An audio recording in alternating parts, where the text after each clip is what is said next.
धन्यवाद माननीय उपसभापति महोदय, आपने मुझे इस महत्वपूर्ण बिल पर अपनी बात रखने का अवसर प्रदान किया। आज इस बिल के समर्थन में मैं खड़ी हुई हूं।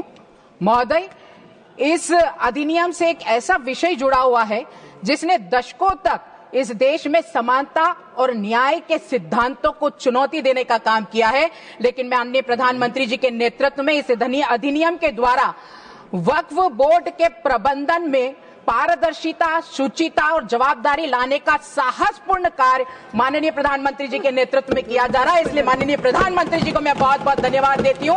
माननीय मंत्री किरण जी को मैं बहुत बहुत धन्यवाद देती हूँ। माननीय महोदय, माननीय मंत्री जी ने सुबह भी कहा था कि इस देश में सबसे ज्यादा संपत्ति वक्फ बोर्ड के पास है। करीब 9 लाख एकड़ों में फैली ये परिसंपत्ति, जो सच्चर कमेटी है उसकी रिपोर्ट ने भी 2006 में बताया था कि इसका उचित अगर प्रबंधन होता तो 12,000 लाख की जो सालाना जो आय होती वो जरूर होती। और इतना ही नहीं, आज आप देखिए, पहले जो समिति थी इनके पास जो संपत्ति थी वो कम थी और इनकी आय जो थी वो 164 करोड़ इन्होंने बताई थी। बाद में इनकी संपत्ति डबल हो गई और इनकी आय इन्होंने जो बताई वो 9.02 करोड़ बताई है, यानी संपत्ति डबल हो गई, आय कम हो गई। ये कुप्रबंधन को रोकने का, ये जो अन्याय हो रहा है, ये भ्रष्टाचार हो रहा है, इसको रोकने का काम इस बिल के माध्यम से किया जा रहा है। इसलिए माननीय प्रधानमंत्री जी को धन्यवाद देना चाहूंगी। मैं मध्य प्रदेश की रहने वाली हूँ। मेरे मध्य प्रदेश में भी 15,008 वक्फ संपत्तियां हैं, लेकिन ना के बराबर उनकी इनकम है। तो इतना पैसा जाता कहां है? उस पैसे की बात को, जिससे उत्थान हो सकता है, कल्याण हो सकता है, उसे बचाने के लिए इस प्रकार के बिल लाना इस देश के लिए अति आवश्यक है। इसलिए ये बिल को लाया गया है। महोदय, मैं इतना भी बताना चाहूंगी कि आजकल कांग्रेस इस बिल का क्यों सपोर्ट नहीं कर रही, उसके सहयोगी दल इसका क्यों सपोर्ट नहीं कर रहे? क्योंकि तुष्टीकरण की राजनीति के चलते और वोट बैंक की राजनीति के चलते इन्होंने कभी नहीं चाहा कि सुधार हो।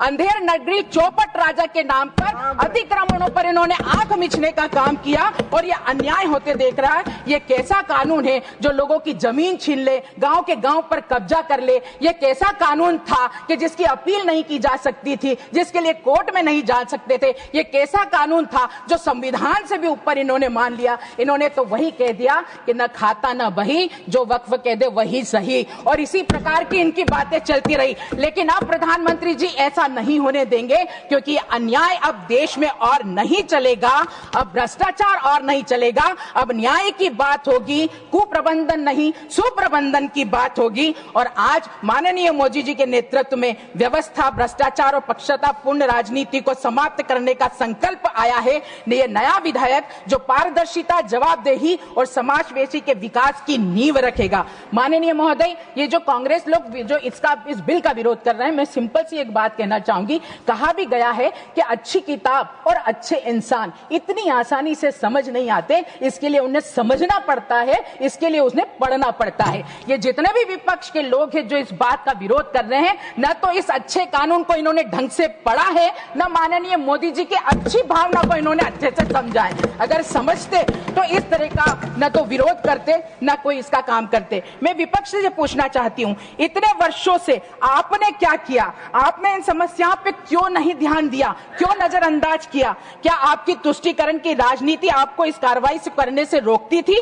क्या न्याय करने से आपको रोकती थी? समानता लाने से आपको रोकती थी, जो आप इस बिल का विरोध कर रहे हैं? लेकिन आप सुन लीजिए, अब देश में माननीय प्रधानमंत्री जी के नेतृत्व में सशक्त और ताकतवर सरकार है, जो राष्ट्र हित के काम में जितने भी निर्णय लेने होंगे बिना डरे, बिना भेदभाव के वो निर्णय ले जाएंगे। माननीय अटल जी की वो कविता की पंक्ति याद आ रही है कि एक हाथ में सृजन लिए, दूसरे में हम प्रलय लिए चलते हैं, सभी कीर्ति की ज्वाला में जलते, हम अंधियारे में जलते हैं, आंखों में वैभव के सपने, पग में तूफानों की गति हो, राष्ट्र भक्ति का ज्वार न रुकता, आए जिस जिस की हिम्मत हो। मैं माननीय प्रधानमंत्री जी को बहुत बहुत धन्यवाद देती हूँ, साधुवाद देती हूँ। इस बिल के माध्यम से बहुत सारे सुधार करने का काम माननीय प्रधानमंत्री जी ने किया है। ये धारा बिल 14 जो थी वो कैसी तुगलकी धारा थी, यानी इस धारा में जो प्रावधान था कि कोई भी संपत्ति बोर्ड ने धारा 40 में अपने यहाँ अगर दर्ज कर ली तो बोर्ड को कारण बताने की बाध्यता नहीं थी, बल्कि जिस पीड़िता पिता की संपत्ति गलत दर्ज हो गई थी, उसको यह सिद्ध करना पड़ता था कि उसकी प्रॉपर्टी कैसी। ये तो उल्टा चोर कोतवाल को डांटे।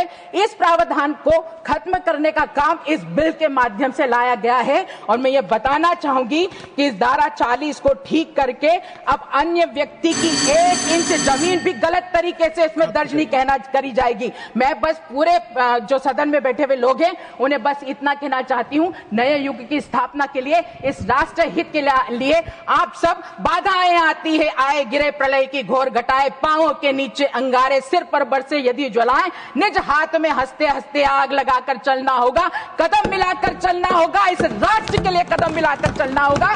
पुनः माननीय प्रधानमंत्री जी को और माननीय किरण जी को बहुत बहुत साधुवाद करते हुए इस बिल का समर्थन करते हुए अपनी बात को समाप्त करती हूँ। जय हिंद, जय भारत।